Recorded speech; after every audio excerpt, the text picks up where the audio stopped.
வணக்கம். நான் பத்மசுலோச்சனா தவத்திரு கந்தசுவாமி மேல்நிலை பள்ளியில் 12ஆம் வகுப்பு ஆ பிரிவில் படிக்கின்றேன்.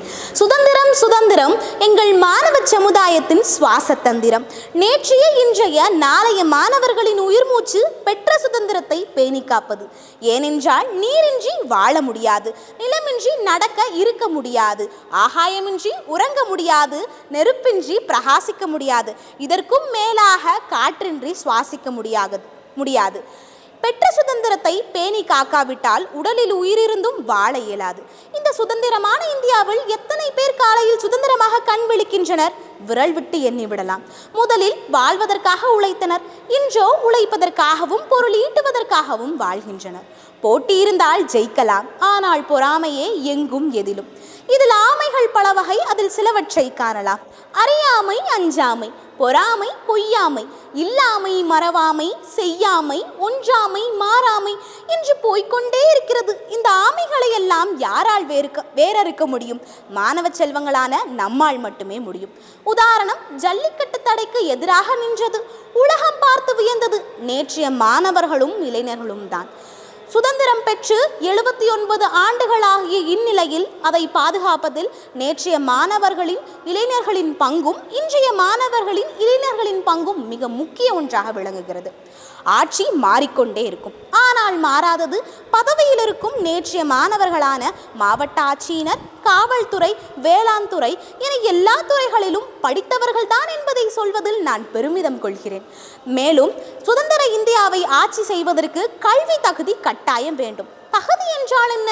தன்னம்பிக்கை, குறிக்கோள், திறமை, இதுவே தகுதி. தகுதி இருந்தால் சமச்சீர் காணலாம் என்பதை மாணவர்கள் அனைவரும் அறிந்திருத்தல் வேண்டும். நான் முன்பே சொல்லியிருந்தபடி இங்கு போட்டிக்கு பதிலாக பொறாமை தலைவிரித்து ஆடுகிறது, அன்புக்கு பதிலாக ஆவேசம் அதிகாரம் கொண்டுள்ளது. இங்கு நல்லதுக்கும் நல்லது அல்லதுக்கும் இடையே வாக்குவாதம் நடைபெற்று கொண்டுதான் இருக்கிறது. புரியவில்லையா? உண்மை கசக்கும், ஆனால் அருமருந்தாகும். பொய் இனிக்கும், ஆனால் அதுவே விஷமாகும்.